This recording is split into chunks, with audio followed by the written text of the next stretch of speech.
Welcome to the Veil of Truth, your gateway to uncovering hidden insights and illuminating mysteries. I'm thrilled you've joined our global community. Whether you're watching from a bustling city skyline or a quiet countryside, we're glad you're here. Globe showing Europe, Africa, so tell me, where are you tuning in from today? Chapter 1, The Morning of Celebration. The bells of Ashcroft Market rang with a cheerful insistence that seemed to shake the cold from the winter air. They were not church bells, but the brass bells hung from the clock tower, rung by the market keeper at the opening of trade, as if to remind the town that life, whatever else it did, must still continue. Stalls unfolded like bright secrets. Bolts of fabric rolled out in pale blues and rich burgundies. Wooden crates spilled apples polished to a waxy shine. Strings of dried herbs swung gently above baskets of spice, where cinnamon and clove mingled into a scent that felt almost comforting. In the lanes between vendors, people moved with practiced ease, housewives with lists folded in gloved hands, shopkeepers calling out bargains, children slipping through legs like clever little shadows. Among them walked Eliza Hartwell, her face half hidden by a soft scarf, her eyes bright with the particular glow that belongs to someone who believes the world is about to become kinder. She was 24, neat and graceful, and her smile seemed to invite smiles in return. The other shoppers stepped aside with the instinctive politeness of a small town. Someone congratulated her. Someone else asked after her mother. Eliza answered with warmth, as though every greeting was a small gift she felt obliged to repay. Beside her was her cousin, Margaret Bell. Margaret's beauty was quieter. She did not shine, she steadied. She walked with her hands folded at her waist, as if she had learned early that the world could be uncertain and one must hold oneself together. Her dark hair was pinned back simply, her expression calm but not vacant. She watched things. Not in the nosy manner of gossip, but with the still attention of someone who sees more than most and speaks less. Eliza linked her arm through Margaret's. "You're looking at everyone as though you're counting them," she teased. "I am," Margaret said. "A market is like a theatre. Everyone plays a part." Eliza laughed softly. "Then today, I am the heroine." "Today," Margaret replied, and there was something in her tone that Eliza did not notice, or perhaps chose not to. They stopped at a fabric stall where ribbons hung in neat rows, cream, lavender, pale pink, and a shade of blue so light it nearly blended into the winter sky. "That one," Eliza said at once. "Like a breath." The vendor, a woman with a red scarf and quick hands, smiled. "For a wedding, love." Eliza blushed in a way that pleased her, as though the world was reflecting back what she wanted to be. "Yes. 2 weeks."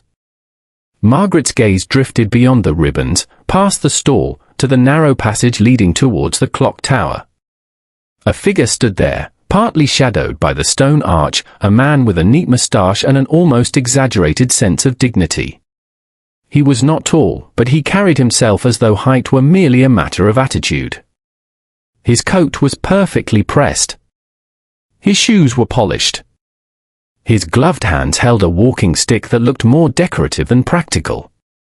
Margaret's eyes narrowed slightly. Eliza noticed her distraction. "What is it?" "Nothing," Margaret said, too quickly. Then, softer, "I thought I recognized someone." Eliza turned, curious, but the figure had moved into the crowd. The vendor wrapped the ribbon with swift precision. Eliza paid, thanked her, and tucked the parcel into her bag with the careful tenderness one might give to something fragile. They continued through the market, stopping for small necessities, candles, a tin of tea, a little jar of honey Eliza insisted would be perfect for breakfast when I'm a wife. Margaret tolerated these declarations with patient amusement. "You say it as though marriage changes the taste of tea," Margaret said. "It changes the morning," Eliza replied. "Everything looks different when you know someone is waiting for you." Margaret's lips tightened for a moment, so briefly Eliza did not see it. At the spice store, a thin man with sharp cheeks offered them samples. Eliza tasted a pinch of sugared ginger and made a pleased sound. Margaret declined politely, her eyes on the customers. That was when Eliza heard her name spoken by a voice she did not immediately recognize. Miss Hartwell. Eliza turned. A man stood before them in a dark coat, his hair graying neatly at the temples. He had a face that might have been handsome if it had not been carved into such caution. His eyes were restless. His expression carried the look of someone who has slept badly for many nights. Mr. Croft, Eliza said, surprised. Good morning. Samuel Croft, the jeweler, was well known in Ashcroft.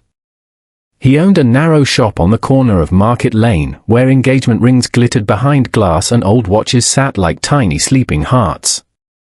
He was not the sort of man who wandered the market to make conversation. If he spoke, it was usually because he had weighed the value of every word. Margaret's posture sharpened. Eliza felt it through her arm. Samuel Croft nodded, his gaze fixed on Eliza with an intensity that seemed too heavy for a casual greeting. I heard you will be married soon. Eliza smiled. Yes. To Arthur Canning. 2 weeks. At the mention of the name, something flickered across Croft's face, too quick to call fear, too deep to call annoyance. It was like the shadow of a thought he did not want anyone to see. How lovely, he said, but the word sounded like a phrase learnt long ago and used now without feeling. His eyes shifted, not to Margaret, but beyond Margaret, as though he expected someone to appear behind her. Margaret, who had been silent, spoke softly. Is there something you wish to say, Mr. Croft? Croft's mouth tightened. He seemed to consider whether he could speak safely in the open, among the public noise. He lowered his voice. Miss Hartwell, do you believe people escape their past? Eliza blinked, startled.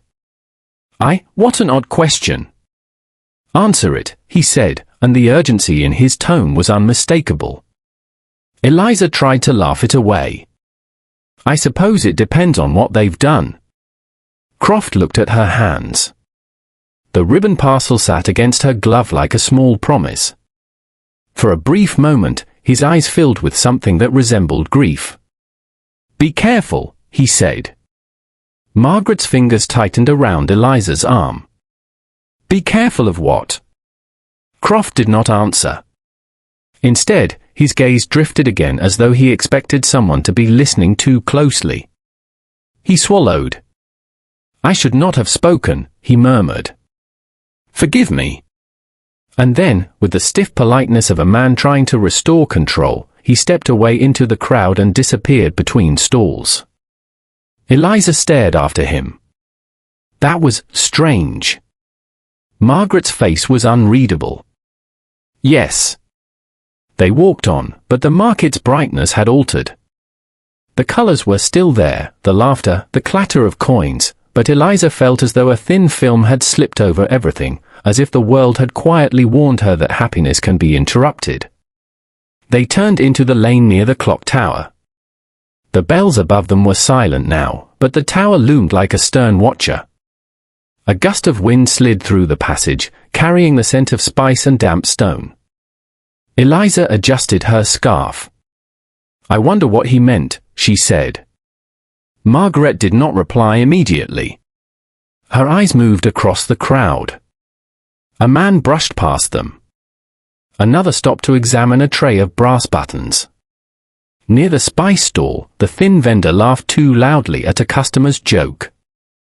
Then a sound cut through everything. A scream, sharp, sudden, and final. Eliza froze. Margaret's grip on her arm became a clamp. People turned as if pulled by the same invisible string. A basket fell. Oranges rolled across the stone. A woman gasped and brought her hand to her mouth. Eliza pushed forward instinctively, her heart beating hard. Near the spice stall, only a few paces from where Samuel Croft had stood, there was a small break in the crowd. On the ground lay a man, stretched unnaturally still. His hat had fallen beside him. His eyes stared up at the pale sky. Someone whispered, "It's Mr. Croft." Eliza's breath caught. No. There was no blood. No knife. No obvious mark at all. Only the terrible stillness of a life that had stopped without warning. For a moment, the market did not move. Even the air seemed to hold its breath. Then, from the edge of the gathering, a familiar figure stepped forward with a careful, measured calm. A neat moustache.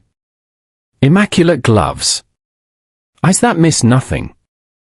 Hercule Poirot looked down at the body with a quiet sadness. "Mon Dieu," he murmured, almost to himself. "A death without a wound, that is always the most deliberate kind." And in Ashcroft Market, on a morning meant for celebration, a mystery began. Chapter 2: A Death Without a Wound. For a few seconds after the scream, the market did what crowds always do when faced with sudden horror. It pressed forward, hungry to understand, then recoiled, afraid of what it might see. Voices rose in sharp fragments, questions, guesses, prayers, until the noise became a single restless wave. Eliza Hartwell stood as if rooted to the stones. Her ribbon parcel, so carefully chosen, slipped in her grasp. Margaret caught it before it fell. "Do not stare," Margaret said under her breath, though her own eyes were fixed on the body. Samuel Croft lay on his back, his head turned slightly towards the clock tower. His lips were parted, as if he had been about to speak. One hand rested on his stomach, fingers gently curled. The other lay palm up, strangely open, as though he had dropped something invisible at the final moment. A woman began to sob. A vendor shouted for someone to fetch the police. Poirot did not rush. He stepped forward with the unhurried gravity of a man entering a drawing room rather than a crime scene. He removed his hat, as if paying respect to the dead, and crouched carefully. He did not touch anything at first. He looked. He looked at the man's skin, slightly ashen. At his collar, neat, no sign of struggle. At the hat beside him, clean, undamaged, meaning he had not fallen after being struck. At the stones beneath, dry, no spilled drink, no bruised fruit, no evidence of a scuffle. Poirot's gaze traveled to the crowd. There were faces pale with fear, faces eager with curiosity, faces controlled with something that might have been guilt, or might have been nothing more than shock. The trick, Poirot knew, was to notice not only what was present, but what was missing. He leaned slightly closer. A faint scent lingered, subtle but distinct if one was trained to separate aromas, not spice, not smoke, something sharper, bittersweet. Almond? Perhaps. Perhaps not. Smells could lie. But they could also whisper truths. "Monsieur, are you a doctor?" a voice demanded. A stout man pushed forward, elbows out, determined to occupy space. His cheeks were red from the cold, his moustache untidy, his eyes already irritated. "I am Inspector Hale," the man declared. "And everyone will step back." Immediately. The crowd hesitated. Poirot rose, smoothing his coat cuffs. He offered the inspector a polite nod, as if greeting him at a tea party. "Inspector," said Poirot, "permit me to say, I share your desire for order." Hale's eyes flicked over him. "And you are?" "Hercule Poirot." The inspector's expression changed very slightly. Recognition, not admiration. It was the look of a man who had heard stories and resented them before the stories had any chance to embarrass him. "The Belgian," Hale muttered. Then, louder, "Fine. Poirot. Stand aside. I have my men coming." Poirot did not argue. He stepped back, but not far, positioning himself where he could still observe. It was a small movement, and yet it placed him perfectly, close enough to see, distant enough not to be dismissed. Eliza found herself moving towards him, as though his calm created a pocket of air where she could breathe. "Mr. Poirot," she said. He turned his head slightly. His eyes were kind, but there was a sharpness behind the kindness, like a needle hidden in velvet. "Mademoiselle, you are distressed. It is natural. But you must not faint, it is never helpful." I spoke to him," Eliza whispered, her voice shaking. "Only moments ago." Poirot's brows lifted. "Ah." Margaret stepped forward as well, her face pale but composed. "He approached us," she said. "He said something strange." Inspector Hale heard this and snapped, "You too. If you spoke to him, you'll speak to me." "Not to," he jerked his head towards Poirot, "whoever this is." Poirot made a small bow. "I am whoever I am, Inspector. But yes, you must do your duty." Hale scowled, then pointed to a nearby stall where a canvas awning offered shelter. "Over there. Both of you." Eliza's knees felt weak as she walked. Margaret stayed close, steadying her with a firm hand at her elbow. At the stall, Hale pulled out a notebook. Names: Eliza Hartwell, Margaret Bell. Relation: cousins, Margaret said. Hale wrote, "Now, tell me what happened. Start from when you first saw Croft." Eliza swallowed. "We were shopping. We were at the ribbon stall, then the spice stall. Mr. Croft came to us, he congratulated me on my wedding." Hale's pen paused. "Your wedding?" "Yes. In 2 weeks." "To whom?" "Eliza, don't," Margaret began, but Hale cut her off. "To whom?" he repeated, sharp. Eliza's lips parted. "Arthur Canning." At that name, Hale's pen hovered again, and his eyes narrowed. "Arthur Canning. The accountant?" "Yes." Hale scribbled quickly. Poirot noticed this reaction. It was not the reaction of a man hearing a random detail. It was the reaction of a man seeing a connection. "What else?" Hale demanded. Eliza's voice softened. "Mr. Croft asked me if I believed people ever escape their past." Hale barked a humorless laugh. "That's his idea of a joke? The man sells engagement rings. Past, present, future, it's all profit." Margaret spoke quietly. He did not sound as though he was joking. Hale turned to her. "And you, Miss Bell? Anything to add?" Margaret held Hale's gaze without flinching. He looked frightened, as if someone might overhear him. Hale snorted.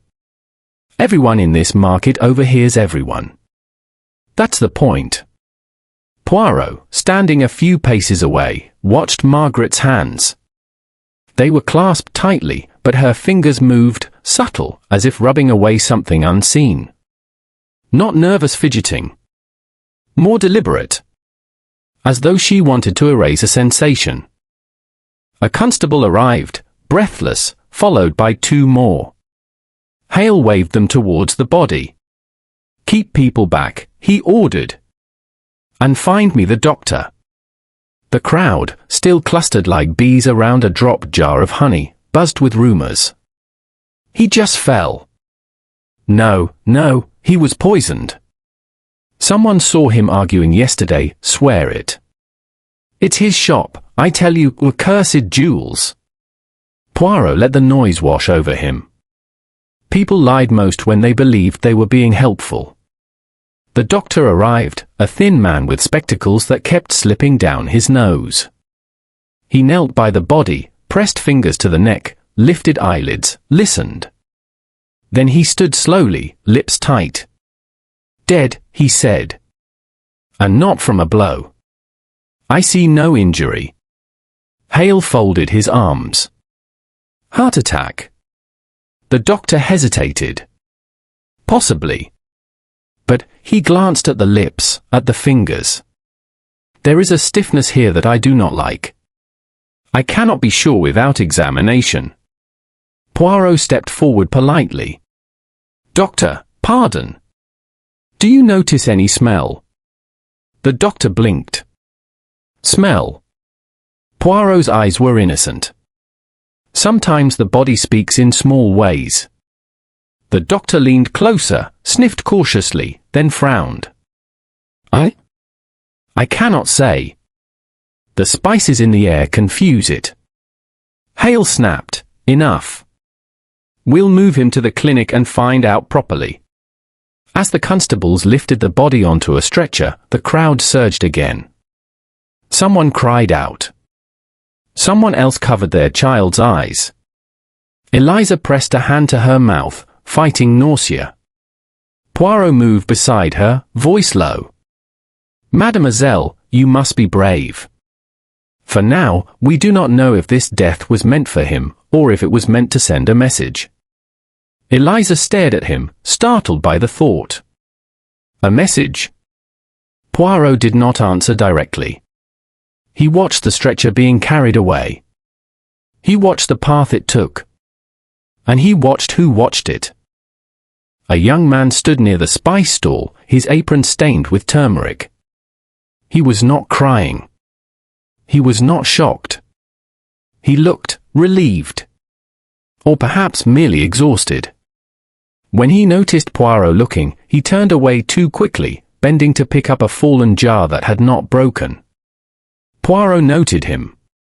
A detail to store. Inspector Hale returned to Eliza and Margaret, his jaw tense. You will both come to the station later, he said. And you, Miss Hartwell, your fiancé will be questioned. Eliza's face went white. Arthur? Why? Hale's eyes were hard. Because Croft spoke to you about the pastor on the morning he died. Because Croft asked about your wedding. Because this town does not produce deaths like this for no reason. Margaret's voice sharpened for the first time. Are you accusing him already? Hale shrugged. I accuse no one. I suspect everyone. That is my job. Poirot offered a small, thoughtful sound. And my job, Inspector, he said gently, is to notice the things you might call irrelevant. Hale glared. Such as? Poirot gestured lightly towards the stones where Croft had fallen. Such as the fact that Monsieur Croft's right shoe is cleaner than his left. Such as the fact that he held his hand open at the end, as though he released something small. Such as the faint mark on the edge of his cuff, as though it brushed against powder. Hale's eyes flicked, reluctant, to the spot Poirot indicated. Powder? You're imagining things. Poirot smiled politely. It is possible. Margaret's gaze darted to her own hands again, and for the briefest moment her composure slipped, just a hairline crack. Poirot saw it. And in that instant, he understood something important. This mystery would not be solved by fingerprints or loud accusations. It would be solved by the quiet truths people tried to hide inside their manners. As the market slowly resumed its movement, as vendors reset their fallen goods and mothers pulled children closer, Poirot stood still beneath the clock tower. A wedding. A warning. A death without a wound. And somewhere in the crowd, a person who had planned for this moment was already deciding what to do next. Poirot adjusted his gloves with careful precision. Très bien, he murmured. Let us begin. Chapter 3, The Jeweller's Quiet Secrets. The Ashcroft market, so lively in the morning, seemed to carry its shock like a bruise in the afternoon. People still bought apples and thread, but their voices were softer, and every small sound, coins dropping, jars clinking, felt too loud. Even the clock tower bells, which rang again at noon, sounded as though they were apologizing. Hercule Poirot did not return to his lodging at once. Rest, he knew, was a luxury granted only to those who lived in tidy worlds where death did not arrive uninvited. Instead, he walked, slowly, thoughtfully, towards Croft and Sons Jewellers, the narrow shop at the corner of Market Lane. Its windows glittered. Not brightly, but with restrained dignity. Rings sat in velvet trays. Watches lay in careful rows like obedient soldiers. The display promised permanence, gold that would not fade, silver that would not tarnish, gems that would outlive their owners. Poirot paused outside and looked up at the sign. Croft and Sons, he murmured. And yet Monsieur Croft had no sons. Interesting. Inside, the air smelled of Polish, old wood, and something faintly metallic. A bell chimed as Poirot entered. Behind the counter stood a young man in a brown apron, thin and pale, his eyes shadowed with fatigue. This, Poirot recognized at once, was the same young man from the spice stall, the one whose relief had been too quick, too private. The young man stiffened when he saw Poirot. "We're closed," he said, though the door sign still read open. Poirot smiled gently. "Then it is fortunate I am not a customer, yes." The young man blinked. "What do you want?" "Information," said Poirot. "And perhaps a little honesty. I am Hercule Poirot." At the name, the young man's throat moved. He swallowed. Inspector Hale is handling it." "Inspector Hale handles many things," Poirot said mildly. "But he does not always handle them delicately." The young man's hands tightened around the cloth he was holding. "Mr. Croft is dead."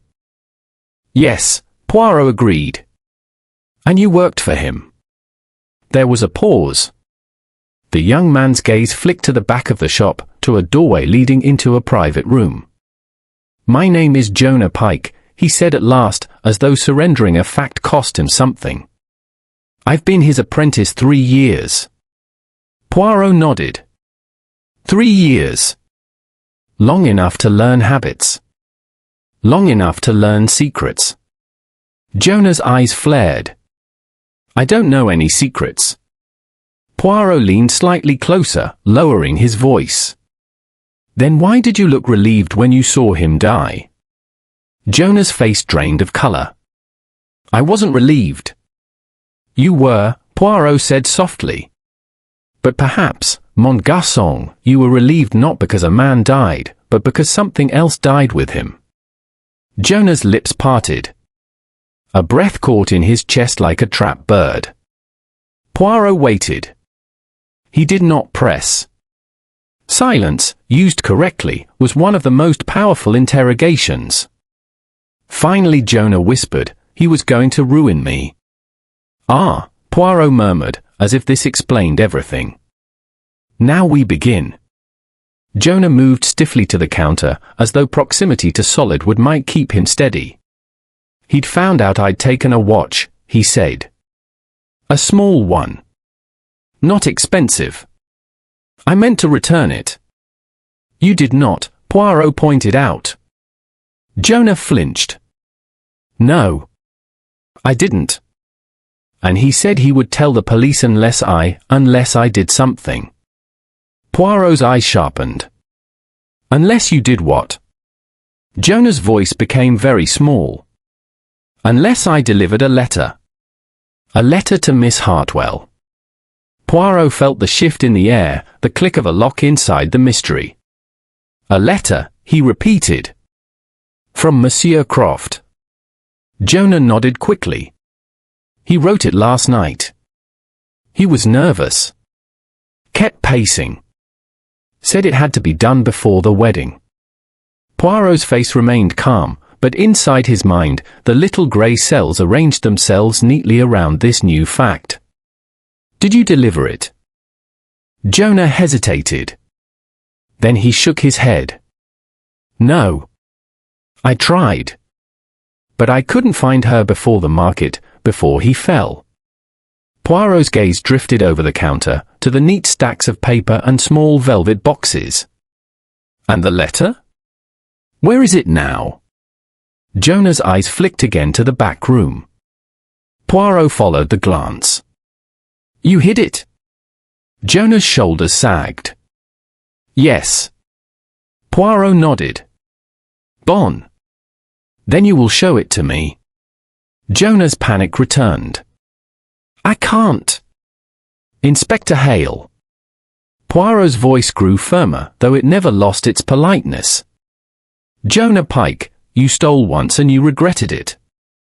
That is not the same as being wicked. But if you hide this letter now, you become part of something darker. Show me. For a moment, Jonah looked as though he might run. Then, slowly, he turned and walked into the back room. Poirot followed. The back room was a workshop, a bench scattered with tools, magnifying lenses, tiny screwdrivers, and delicate gold filings that caught the light like dust made precious. On the wall hung a framed photograph of Samuel Croft as a younger man, beside a woman whose face had been scratched out so thoroughly that paper fibers showed like wounds. Poirot's eyes rested on it. Who is she? He asked quietly. Jonah's voice trembled. He never said. But he hated that picture. He used to stare at it like it was a curse. Poirot did not comment. Instead, he watched as Jonah reached behind a tin of polishing powder and pulled out an envelope.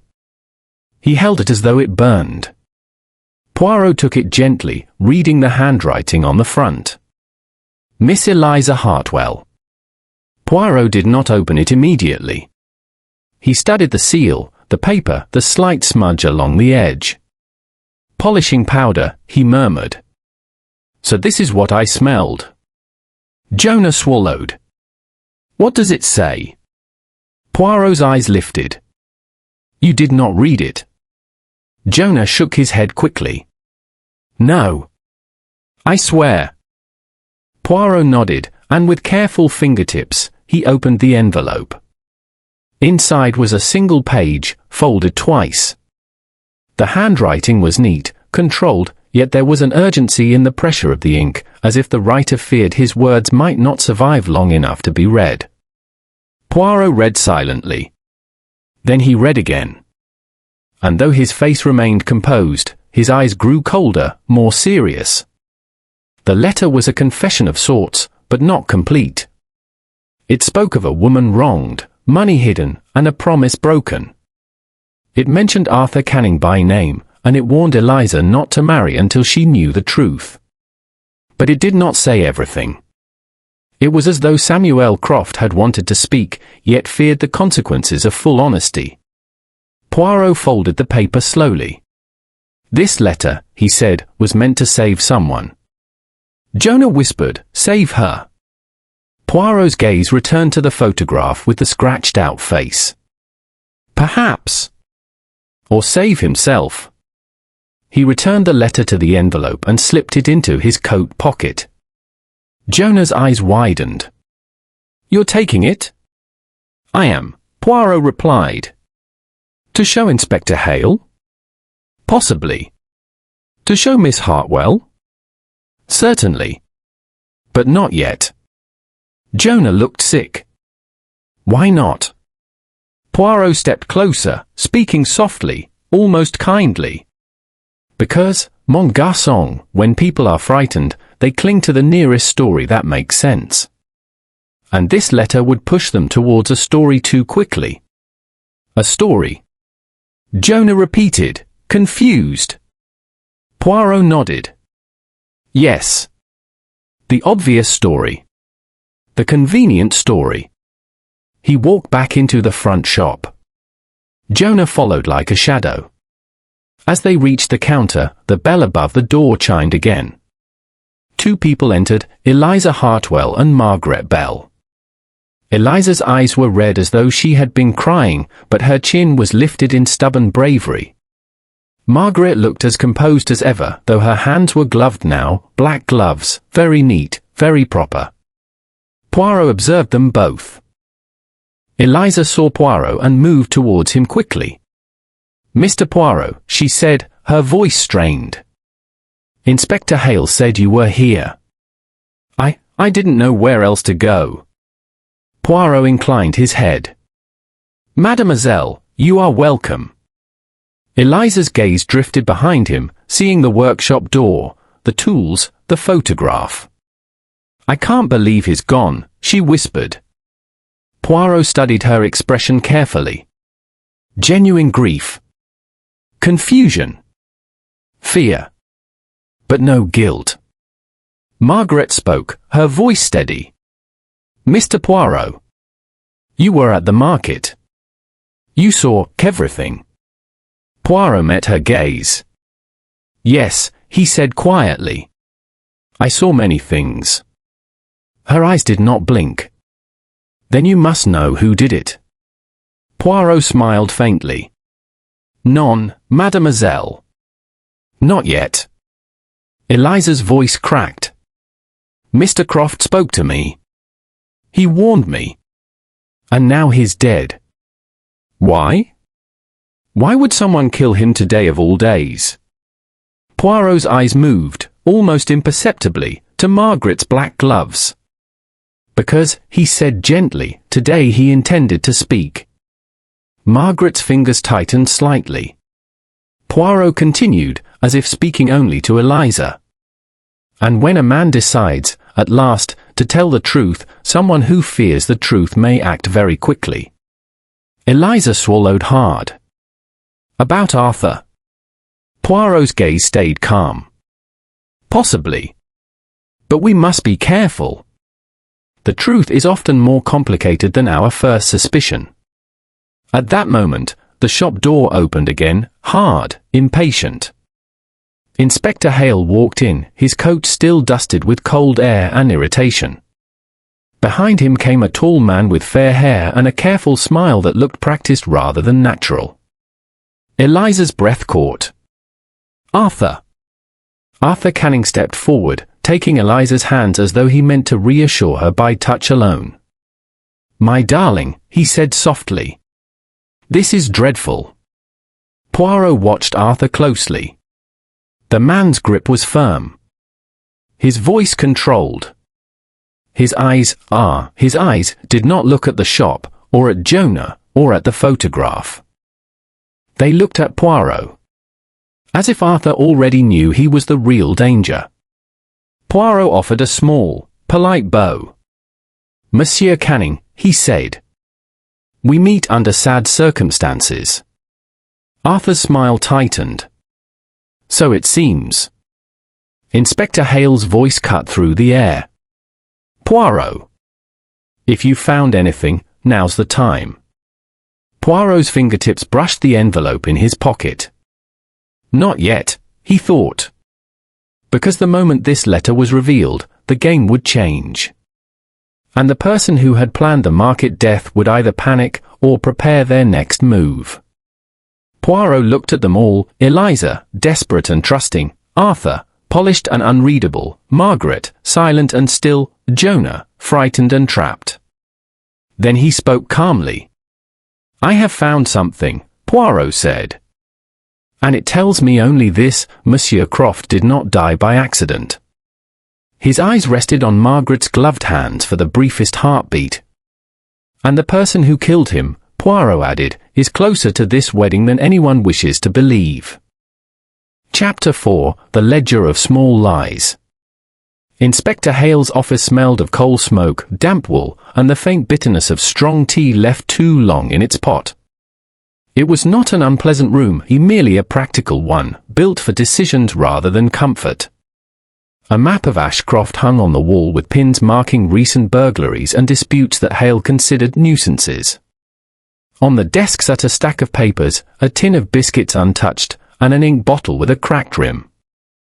Hale stood behind the desk as though it were a barrier. Opposite him sat Eliza Hartwell, pale but composed, her hands folded tightly in her lap. Beside her sat Arthur Canning, straight-backed and polished, wearing grief like a well-tailored coat. Near the window stood Margaret Bell, quiet as ever. And just behind them all, leaning lightly on his cane, was Hercule Poirot, observing as if this were a gathering in a drawing room, not a police station. Hale cleared his throat. Right. We'll do this properly. I ask questions. You answer. No theatrics. Poirot murmured, theatrics are the opposite of my method, Inspector. I prefer precision. Hale ignored him and turned to Eliza. Miss Hartwell. Again. Exact words. What did Croft say to you? Eliza drew a breath. He congratulated me. Then he asked, do you believe people escape their past? I said it depends. Then he said, be careful. That's all. Hale scribbled. Did he mention Mr. Canning? No, Eliza said, then hesitated. Not allowed. But he looked strange when I said Arthur's name. Arthur's hand tightened slightly around Eliza's fingers. His voice was mild. People have faces, Eliza. That doesn't mean anything. Poirot noted the exact tone, gentle, but containing the faintest steel. Hale swung his gaze to Arthur. Mr. Canning. You were told to come here because Croft's final conversation involved the wedding. I'm going to ask a simple question. Did you know Samuel Croft? Arthur's smile appeared at once, courteous and automatic. Only as a local tradesman. Eliza and I visited his shop once to look at rings. He was respectful. Did you argue with him recently? Arthur's eyebrows lifted. No. Did you owe him money? No. Did he owe you money? Arthur gave a quiet laugh. Inspector, if you'd met Mr. Croft, you'd know he was not the sort who owed anyone anything. Poirot's eyes narrowed slightly, as though tasting that sentence. It was cleverly phrased. It did not say, I had no financial dealings with him. It only suggested Croft was careful. Hale leaned forward. Where were you this morning when Croft died? Arthur answered smoothly. At my office. I left at 11. I came to the market only after hearing the news. Hale tapped his pen. Anyone confirm that? Arthur nodded once. My clerk. And the ledger at the office shows my entry time. Poirot said softly, a ledger again. Hale snapped, not now, Poirot. Poirot merely smiled. Hale turned sharply to Margaret. Miss Bell. You were with Eliza. Tell me, did Croft seem afraid of anyone? Margaret's gaze was steady. Yes. But I do not know of whom. Did he look at anyone in particular? No. Did he drop anything? A note? A ring? A key? Margaret paused. A flicker crossed her face, so faint it might have been imagination, then she shook her head. Not that I saw. Poirot watched her black gloves. The stitching along the finger seams was unusually fine, as if new. Not cheap gloves. And the leather looked recently conditioned. People who bought new gloves had reasons. Fashion, perhaps, or a desire not to leave traces. Hale sat back, dissatisfied. All right. Poirot. You keep hovering like a vicar at a funeral. If you've got something, say it. Poirot's voice remained calm. I will say only this, Inspector, Monsieur Croft intended to send a letter to Miss Hartwell. A letter of warning. Eliza's head jerked up. A letter? He didn't, I never received. Arthur's smile stiffened. A letter? What sort of warning? Hale snapped, how do you know about this letter? Poirot did not glance at Jonah Pike, who waited outside the office under guard, pale as milk. I know, Poirot replied simply, because I have seen it. Hale's eyes hardened. You have it? Poirot nodded once. Then give it here. Poirot did not move. Not yet. Hale's face reddened. This is a police investigation, Poirot, not one of your parlor games. Poirot's voice stayed polite. And yet, Inspector, if I place this letter on your desk at this moment, you will do what most men do when offered a neat explanation. Hale's pen paused. Which is? You will seize the simplest suspect and build the case around him, Poirot said gently, and then he added with deliberate softness, even if the truth is more delicate. Arthur's eyes glittered with irritation. Are you suggesting the police are incompetent? Poirot's gaze slid to him. I suggest only that humans are impatient. Eliza whispered, Mr. Poirot, please, what does the letter say? Poirot looked at her kindly. It speaks of secrets, mademoiselle. Of a broken promise. And it suggests that your marriage, how do you say, should pause until you understand. Eliza's breath caught. Arthur's hand tightened again, just a little too firmly. Ridiculous, Arthur said. Who was Croft to meddle in our private affairs? Poirot watched him. That is a good question, monsieur. Hale stood abruptly. Enough. I want that letter. Now. Poirot sighed, as though disappointed by the predictability of the moment. But instead of producing the letter, he reached into his coat and withdrew something else, a small leather notebook. It is Monsieur Croft's, he said. I found it in his workshop. Hale snatched it, flipping it open. Lines of numbers filled the pages, careful and neat, interspersed with short names and symbols. A ledger, Hale muttered. Of course. Everyone has a ledger. Poirot's eyes twinkled faintly. Yes, Inspector. But not everyone keeps two. Hale froze. Two. Poirot nodded. There is the ledger of honest trade, and the ledger of small lies. Arthur's expression remained controlled, but a faint colour rose along his cheekbones. Eliza stared from one man to the other. What does it mean? Hale turned pages quickly. This is mostly sales. Repairs. Orders. But he stopped at a page where one name appeared again and again. Canning. Hale's eyes narrowed like a trap snapping shut. Well, well. Eliza went white. Arthur. Arthur leaned forward, his voice carefully calm. That cannot be me. Canning is not a rare name. Poirot's voice was mild. Not rare, no. But it is interesting that these entries are marked not with pounds and shillings, but with a symbol. Look, Inspector, here, a small L dot. Hale squinted. What's that supposed to mean? Poirot tapped the page with one gloved finger. A ledger mark.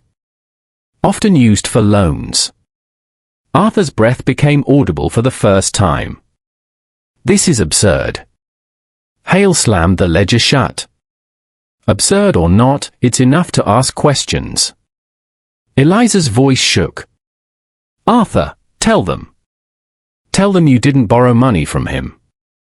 Arthur's eyes flicked to her face. For a moment, there was something cold underneath his gentleness, like a calculation. Then he smiled again. Eliza, you know me. I've never hidden anything from you. Poirot tilted his head slightly. Never? Arthur's gaze snapped to him. What are you implying? Poirot did not answer directly. He asked another question instead, quiet, almost casual. Monsieur Canning, do you wear gloves often? Arthur blinked, wrong-footed. Gloves? In winter, yes. Poirot nodded. And today, at the market, did you wear them? Arthur's tone sharpened. I already told you I was not there. Poirot smiled. Of course. Forgive me. My mind is full of gloves today. Margaret's gloved hand shifted slightly, almost imperceptibly. Poirot saw the movement and stored it like a bead on a string. Inspector Hale pointed at Arthur. "You will come with me to your office. We'll check your ledger. We'll question your clerk. And if Croft had money on you." Arthur cut in, voice controlled but firm. "Inspector, you are turning grief into theatre." Hale's eyes hardened. "And you are turning questions into speeches. Move." Arthur stood. He leaned down, kissed Eliza's forehead. It looked tender. It looked perfect. But Poirot noticed that Arthur did not ask Eliza how she felt. He asked her nothing at all. He straightened and glanced, just once, at Margaret. It was a glance most people would miss. A flicker of recognition. Of caution.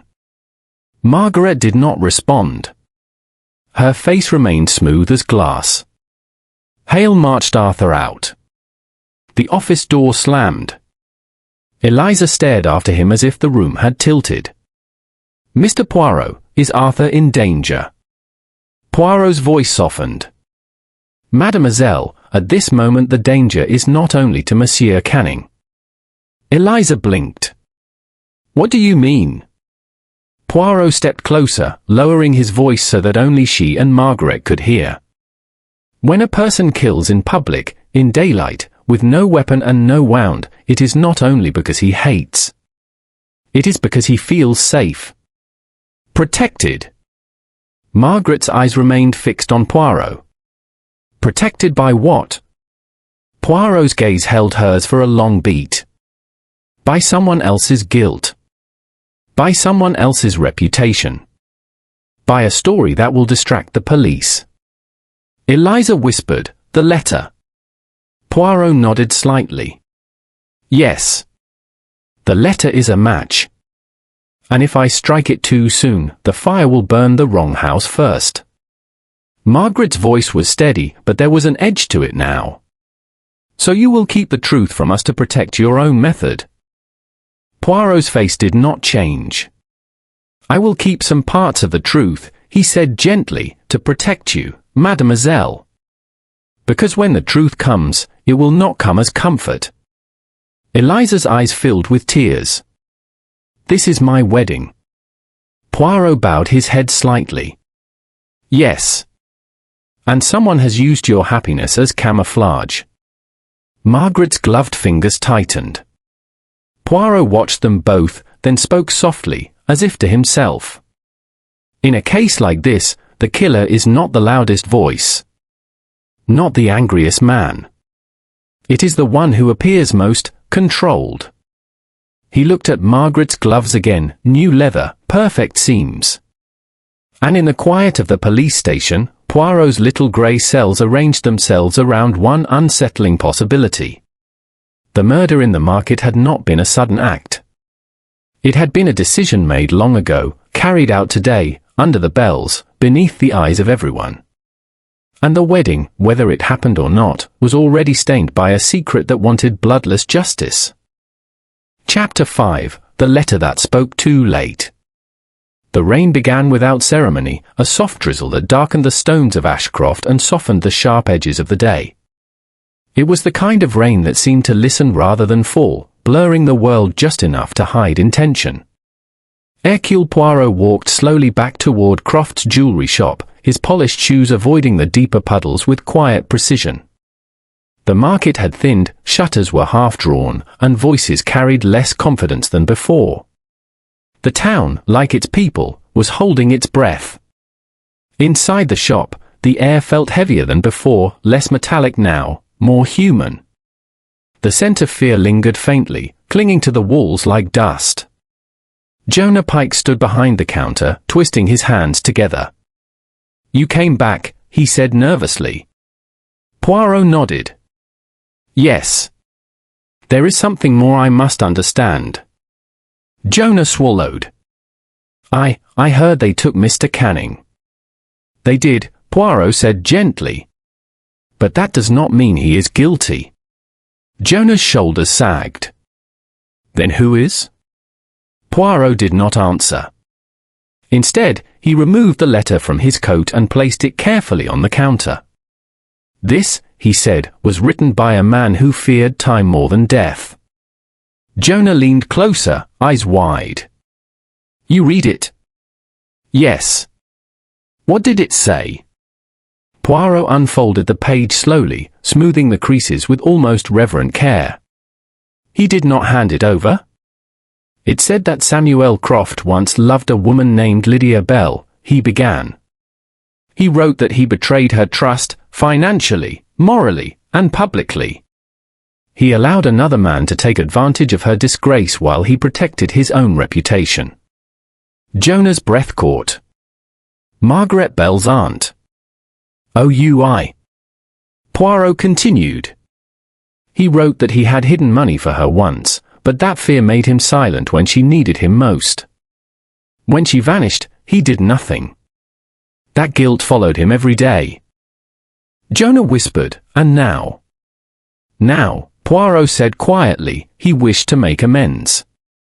He intended to confess to Eliza Hartwell, because her marriage would bind her to the very man who benefited from that betrayal. Jonah's voice shook. Arthur Canning. Poirot nodded. But why today? Because, Poirot replied, Croft learned something new. Something that frightened him. Jonah stared. What? Poirot folded the letter carefully and placed it back inside his coat. That part, my friend, is not written. They were silent for a moment, the rain ticking softly against the window. Then Jonah spoke hesitantly. There's something else. Something I didn't tell you. Poirot looked at him with calm encouragement. The night before he died, Mr. Croft opened the safe. Poirot's gaze sharpened. He showed you what was inside. Jonah nodded. He said if anything happened to him, I should remember what I saw. But I didn't understand then. What did you see? Poirot asked. Jonah swallowed. A ledger older than the one the inspector found. And a pouch. Heavy. Full of old coins. Poirot's breath slowed. Coins? Yes. Gold sovereigns. Old ones. Poirot closed his eyes briefly. Blood money, he murmured. Jonah looked frightened. What do you mean? Poirot opened his eyes. It means the past was not merely emotional, it was purchased. There was a knock at the door. Jonah jumped. Poirot moved calmly. Do not be afraid. Fear is most dangerous when it commands. He opened the door. Standing there was Margaret Bell. Her hair was neatly pinned. Her posture perfect. Her gloves, black, flawless, covered her hands completely. I hoped I would find you here, she said quietly. Poirot inclined his head. Mademoiselle Bell. Her eyes flicked briefly to Jonah, then back. I heard you were asking questions. Indeed. She hesitated, then stepped inside. I came because? I believe I owe you honesty. Poirot gestured toward a chair. Then please sit. She did not. She remained standing, like someone prepared to leave at any moment. My aunt, she said, was not a weak woman. Poirot nodded. I believe that. She trusted Samuel Croft, Margaret continued. She gave him money to keep safe while she planned to leave a man who was cruel to her. That man was Arthur Canning's father. Poirot's eyes narrowed slightly. Go on. She loved Croft, Margaret said. But he loved his reputation more. When the scandal came, he let her take the fall. She lost everything. Her name. Her safety. Her mind. Her voice trembled now. She died alone. In a charity ward. No one even claimed her body. Poirot listened, unmoving. I was a child, Margaret continued. But I never forgot her face. Or what silence did to her. Did Samuel Croft know who you were? Poirot asked gently. Yes, she said. Recently. I told him. Jonah gasped softly. And he was afraid, Poirot said. Yes, Margaret whispered. He knew I knew. Poirot studied her carefully. Did you kill him? Margaret lifted her chin. No. Her answer came too quickly. Poirot did not challenge it yet. She continued, voice steady but strained. I wanted him to confess. To tell Eliza the truth before she married into that family. I wanted justice. And when he hesitated, Poirot asked. Her eyes flickered. I threatened to expose him, she said. I told him I would reveal everything, his silence, the money, the lies. Poirot nodded slowly. And how did he respond? He begged for time, she whispered. One day. Just one day. A heavy silence fell. Poirot spoke gently. And you believed him? Margaret's lips trembled. I wanted to. Poirot let that hang between them. Did you meet him this morning? He asked. Yes. Where? Near the spice stall. And what did you say? I told him he had until noon. Or I would tell Eliza everything. Poirot's gaze sharpened. And did you touch him? No. Her voice cracked. I swear it.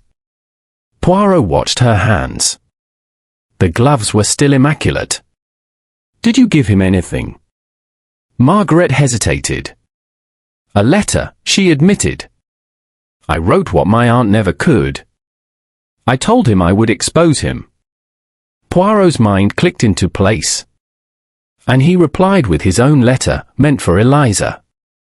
Margaret nodded slowly. Jonah whispered, then who? A sound cut through the room. Footsteps. Firm. Approaching. Poirot turned as Inspector Hale entered, his expression grim. We found something, Hale said. At Croft's shop. Behind the safe. Poirot inclined his head. The coins.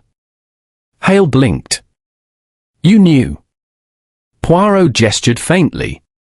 I suspected. Hale continued, and there's more. We tested the cup found near the body. Traces of crushed foxglove. Jonah gasped. Poison? Yes, Hale said. Slow acting. Easy to mistake for heart failure. Poirot closed his eyes briefly. Who had access to it? Hale demanded. Margaret's face went pale. There are foxgloves near the old garden, she whispered. Where my aunt once lived. Hale's gaze sharpened. And who lives there now? Margaret swallowed. I do. Silence fell heavy. Poirot stepped forward slowly. Mademoiselle Belle, when you met Monsieur Croft today, did you give him something to drink? Her voice trembled. Tea. Poirot nodded. Did you prepare it? Yes. Did you touch the cup? Yes. Did you wear gloves? Margaret hesitated. Poirot's voice was soft. You removed them. Her eyes filled with tears. I didn't mean to kill him, she whispered. I only wanted him to feel afraid, to confess. Poirot closed his eyes briefly. The dose, he said quietly. You did not know how strong it was. She shook her head, tears falling freely now. I thought it would make him ill. Only ill. Silence wrapped the room like a shroud. Inspector Hale exhaled slowly. You're under arrest, Miss Bell. Margaret did not resist. As she was led away, she looked once at Poirot. "I didn't want revenge," she whispered. "I wanted truth." Poirot met her gaze, his eyes filled with sorrow. "And truth," he said softly, "always asks a price." When she was gone, Jonah sank onto a chair, shaking. Eliza stood frozen in the doorway, having witnessed everything. "He was going to marry me," she whispered. "All of it, a lie." Poirot approached her gently. "Not everything, mademoiselle. But enough." She looked at him with hollow eyes. "What happens now?" Poirot glanced toward the door where Margaret had disappeared. "Now," he said quietly, "the law will do what it must." He paused. "And you, mademoiselle, must live knowing that love, when built on silence, cannot stand." Outside, the rain finally stopped. But in Ashcroft, nothing would ever feel clean again. Chapter 6: The Truth That Refused to Rest. The courthouse of Ashcroft stood like a tired old sentinel at the edge of the square, its stone steps worn smooth by generations of hesitant footsteps. Inside, the air felt heavy with expectation and unease. Though no formal trial had yet begun, the town had already chosen its version of the truth. Margaret Bell sat alone in a small holding room, her gloved hands folded neatly in her lap. She had not asked for water. She had not asked for comfort. Her gaze rested calmly on the pale wall ahead, as if she were waiting for a train she had long known would arrive. Hercule Poirot stood outside the door, speaking quietly with Inspector Hale. "She confessed," Hale said, rubbing his temple. "We have motive, opportunity, and poison traced to her garden. The magistrate will want her charged." Poirot nodded slowly. "Yes. All the elements are present." "Then what troubles you?" Hale asked sharply. Poirot folded his hands behind his back. "Because, Inspector, a case can have all the correct pieces and still be wrong." Hale sighed. "You always say that." "And I am often correct," Poirot replied gently. They fell silent as footsteps echoed down the corridor. Eliza Hartwell approached, her face pale but composed. She looked older than she had days before, as though grief had accelerated time. "May I speak with her?" she asked quietly. Hale hesitated, then nodded. Briefly. Poirot stepped aside as Eliza entered the small room. Margaret looked up, surprise flickering across her face. "Eliza." "I didn't know," Eliza said softly. "About your aunt?" "About any of it." Margaret's lips curved faintly. "No one ever does. That is how such things survive." Eliza swallowed. "Why didn't you tell me?" "Because you loved him," Margaret replied. "And love deserves innocence, at least for a while." Tears slid silently down Eliza's cheeks. "You were going to ruin your life for this." Margaret's voice was calm. "Some lives are already ruined. Mine merely caught up." Eliza reached for her cousin's hand, but Margaret gently pulled away. "Don't," she said softly. "You must still believe in people." Outside the door, Poirot listened without appearing to. When Eliza emerged, pale and trembling, he offered his arm. She took it without hesitation. "She confessed," Eliza whispered. "It's over." Poirot did not answer immediately. They walked slowly down the corridor, their footsteps echoing. "Tell me," Poirot said at last, "did she ever say she intended to kill Samuel Croft?" Eliza hesitated. "No. She said she wanted him to admit the truth. To face it." Poirot nodded. "That is what troubles me." They stepped outside into the pale afternoon. The clouds had begun to break, revealing a thin band of blue sky. "Inspector Hale believes the case is solved," Eliza said quietly. "Yes," Poirot agreed. But truth is not always satisfied with belief. That evening, Poirot returned alone to the market. It was nearly empty. Stalls were shuttered.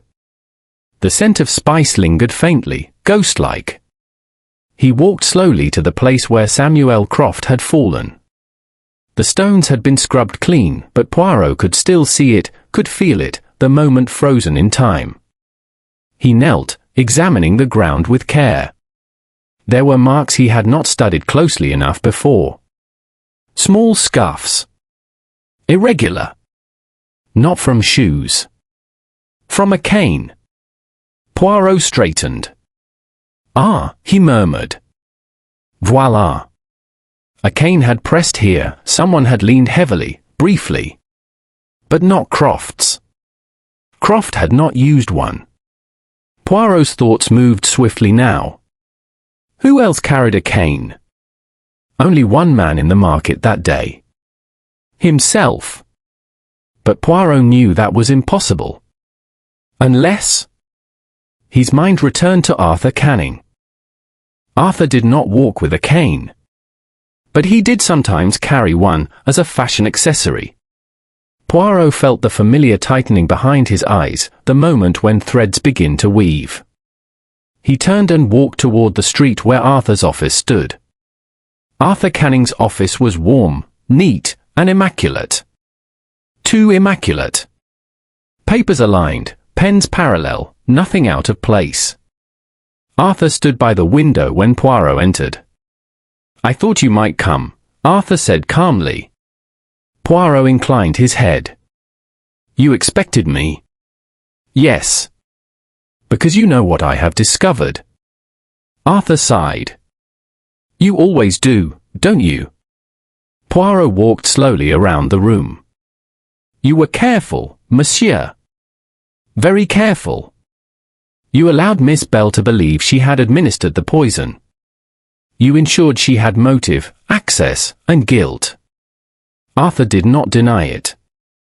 You knew she would confront Croft," Poirot continued. "You also knew he would try to placate her, with tea." Arthur turned slightly. "I did not poison the tea." "No," Poirot agreed.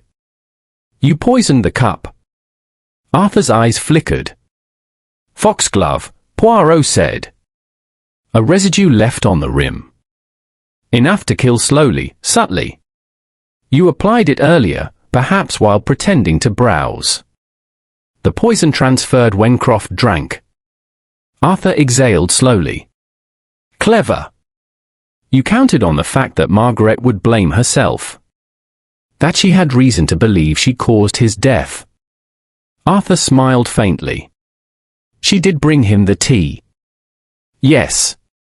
But she did not poison it." Silence stretched between them. "You loved Eliza," Poirot said quietly. "But you loved your reputation more. You could not allow the truth of your father's past to surface. Nor the money that bought your respectability." Arthur's voice was calm. "I built everything myself." "On stolen foundations," Poirot replied. Arthur turned away. "You can't prove it." Poirot's voice was gentle but firm. "Your cane. You leaned on it near the body. The tip bears traces of the same powder found on the cup. You thought it insignificant." Arthur closed his eyes. "And the ledger," Poirot added. "The second one. The one Croft kept hidden. It shows payments to your father, then to you." Arthur's shoulders sagged. "I didn't mean to kill him," he whispered. "I only wanted to stop him from talking. I thought the dose was small." Poirot nodded sadly. "That is often how it begins." Arthur sank into a chair. "Margaret, she doesn't deserve this." "No," Poirot agreed. "She does not." When Inspector Hale arrived minutes later, Arthur did not resist. The next morning, the bells of Ashcroft rang again. But this time, they rang for truth. Margaret was released. The charges withdrawn. She stood outside the station, blinking in the light, as though returning from a long night. Poirot approached her quietly. "It is over," he said. She nodded. "For him. Not for me." Poirot's voice softened. "Guilt is heavy, mademoiselle, but it is lighter than a lie." She looked at him, tears glistening. "Thank you." He inclined his head. As she walked away, Poirot remained standing, watching the town resume its life. The market would open again. Laughter would return. But something had changed. Truth had passed through Ashcroft. And nothing ever remains quite the same after that. Chapter 7: The Reckoning. The courtroom of Ashcroft had never felt so small. Sunlight filtered through the tall windows in pale ribbons, catching dust motes that drifted lazily in the air. The wooden benches creaked as townsfolk settled themselves, whispering softly, their curiosity sharpened by the promise of truth. Even those who had sworn they would not attend had found themselves drawn here, unable to resist the gravity of what was about to unfold. At the center of it all sat Arthur Canning. His posture remained upright, dignified, almost rehearsed. Yet the man who had once radiated confidence now carried a stiffness that betrayed exhaustion. His eyes no longer searched the room for sympathy. They stared straight ahead, as if the truth might be easier to bear if he did not look at it. Behind him sat Margaret Bell, freed from accusation but not from consequence. Her face was pale, her expression solemn. The burden she carried now was not guilt, but the knowledge of how close she had come to destroying herself for a lie. And near the aisle, calm as ever, stood Hercule Poirot. He observed the room not with triumph, but with quiet resolve. For him, justice was never about victory, it was about balance. The magistrate entered. The murmurs faded. "Proceed," he said. Inspector Hale rose first. His voice was steady, though his eyes betrayed fatigue. "We are here to determine the truth behind the death of Samuel Croft," he began. "New evidence has come to light. Evidence that contradicts the initial confession of Miss Margaret Bell." A murmur rippled through the courtroom. Hale continued, "This evidence points instead to Mr. Arthur Canning." Arthur's jaw tightened. Poirot stepped forward when called. He moved slowly, deliberately, as though each step carried meaning. "I will speak plainly," Poirot said. "Because clarity is the only kindness left." He turned slightly, addressing the room rather than any one person. Samuel Croft died not from sudden illness, nor by accident, but by poison, foxglove. A subtle poison. One that imitates the heart's own failures. He paused, allowing the words to settle. The poison was placed not in the drink itself, but on the rim of the cup. A clever method. One that allowed the victim to poison himself without ever knowing. A murmur spread through the crowd. Poirot continued, "This method requires two things, opportunity and knowledge." The knowledge came from Mr. Canning, whose family once dealt in herbal tinctures. The opportunity came when he visited the market that morning. Arthur stood abruptly. "This is absurd." Poirot raised a hand calmly. "You carried a cane that day, monsieur. A fine one. Fashionable. But unnecessary." Arthur stiffened. "The tip of that cane," Poirot said gently, "contained trace amounts of foxglove residue, enough to transfer to a cup when rested against it. You leaned upon it near the spice stall. You leaned near the cup Samuel Croft would later use." Arthur's mouth opened, but no words came. Poirot turned slightly. "You planned it well. You knew Miss Bell would confront Croft. You knew she would bring him tea. And you knew that when he fell ill, she would blame herself." The courtroom fell silent. "You used her grief," Poirot continued softly, "as a shield." Margaret closed her eyes. Arthur's voice cracked. I didn't mean to kill him. No, Poirot said. You meant to silence him. Arthur's hands trembled. He was going to ruin everything. My life. My marriage. Everything I built. You built it on another man's suffering, Poirot replied gently. And on a woman's silence.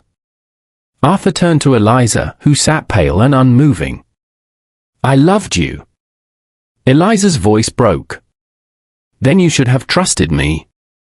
Her words seemed to strike deeper than any accusation. Arthur sank back into his seat. The magistrate cleared his throat.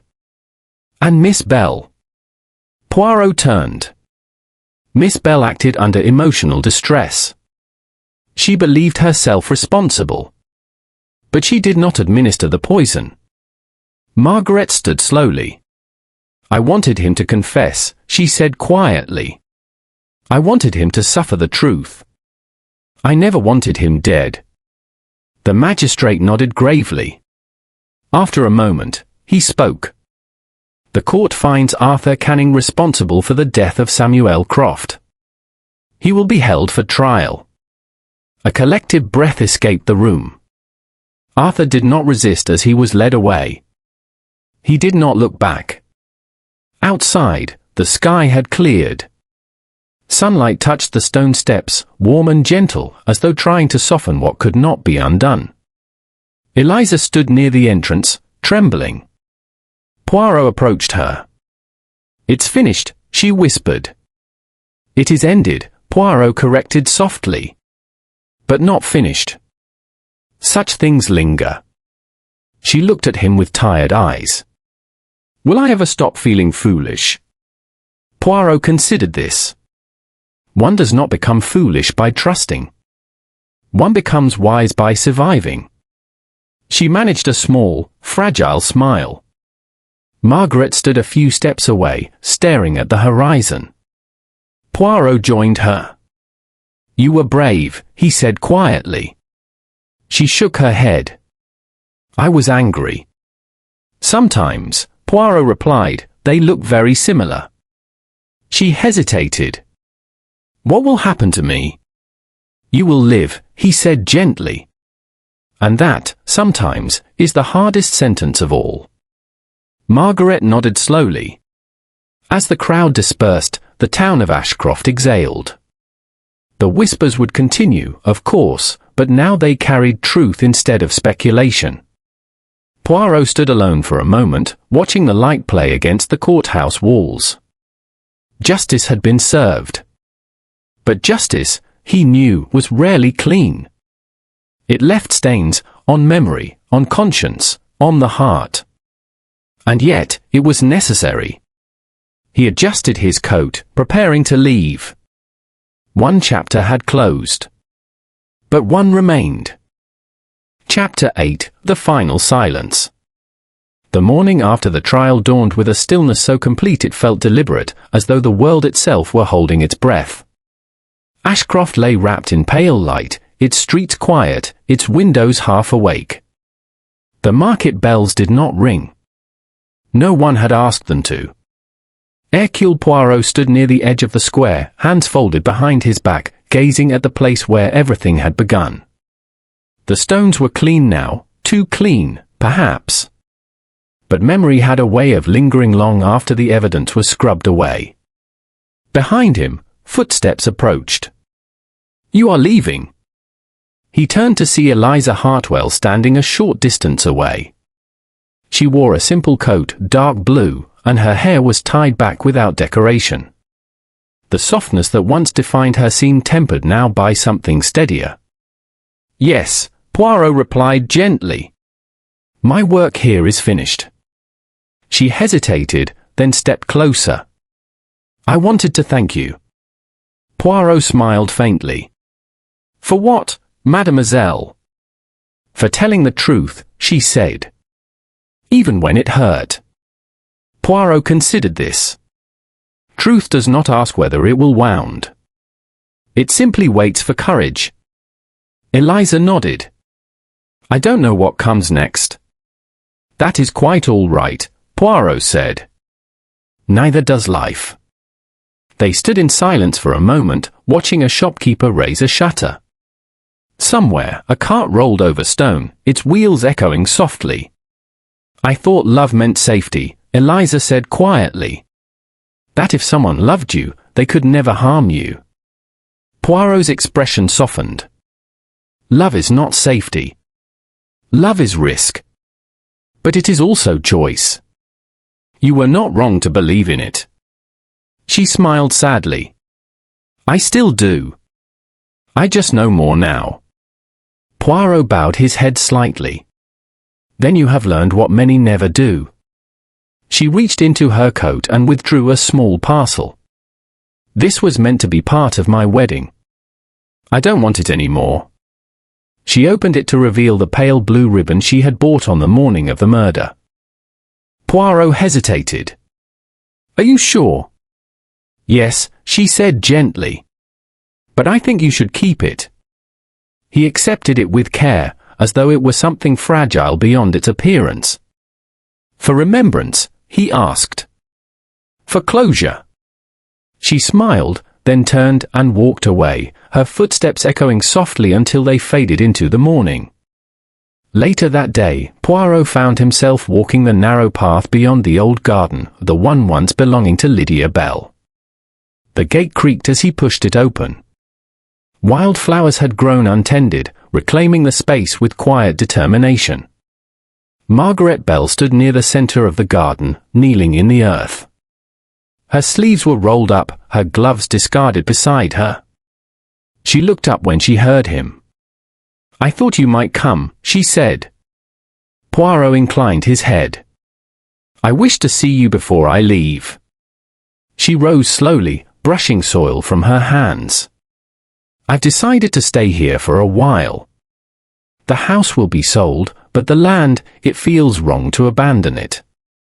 Poirot nodded. It holds memory. Yes, she said. But it also holds forgiveness. They stood together, the air soft with the scent of earth and damp leaves. I was prepared to pay for what I thought I'd done, Margaret said quietly. And now? I don't know what to do with the life I was ready to lose. Poirot looked at her with gentle seriousness. Then live it with care. That is the truest atonement. She smiled faintly. You speak as though you know this feeling well. Poirot's eyes flickered with something old. I have seen many lives undone by silence. And a few redeemed by courage. She hesitated. Do you believe people can change? Poirot considered.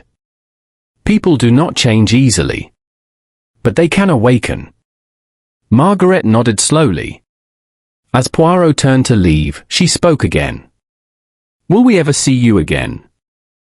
He paused. Perhaps. But I hope not under such sorrowful circumstances. She laughed softly at that. The train station was nearly empty when Poirot arrived. Steam drifted lazily above the platform, catching the light like a veil. A porter tipped his cap as Poirot passed. He boarded the carriage and settled into his seat, placing his hat carefully beside him. For a moment, he allowed himself to simply breathe. Outside the window, Ashcroft drifted by, its streets, its rooftops, its quiet lives returning to their gentle rhythms. Poirot closed his eyes. The case was solved. The guilty held accountable. The innocent released. And yet, his mind returned to one final thought. Truth, he reflected, is rarely clean. It cuts quietly, leaving marks that only time can soften. But without it, nothing truly heals. The train jolted slightly as it began to move. Poirot opened his eyes just in time to see Eliza standing at the edge of the platform. She raised a hand in farewell. He returned the gesture, then sat back as the world slowly slipped away. Later that evening, in the gentle hush of his compartment, Poirot removed the blue ribbon from his pocket. He turned it once in his fingers, then placed it carefully inside his notebook. A reminder, he thought. Not of sorrow, but of choice. Of the fragile moment when truth is spoken and lives are changed forever. He closed the notebook and extinguished the lamp. Outside, the countryside rolled on beneath the stars, indifferent and eternal. Inside the carriage, one small man with a great mind allowed himself a moment of peace. The silence that followed was not empty. It was earned.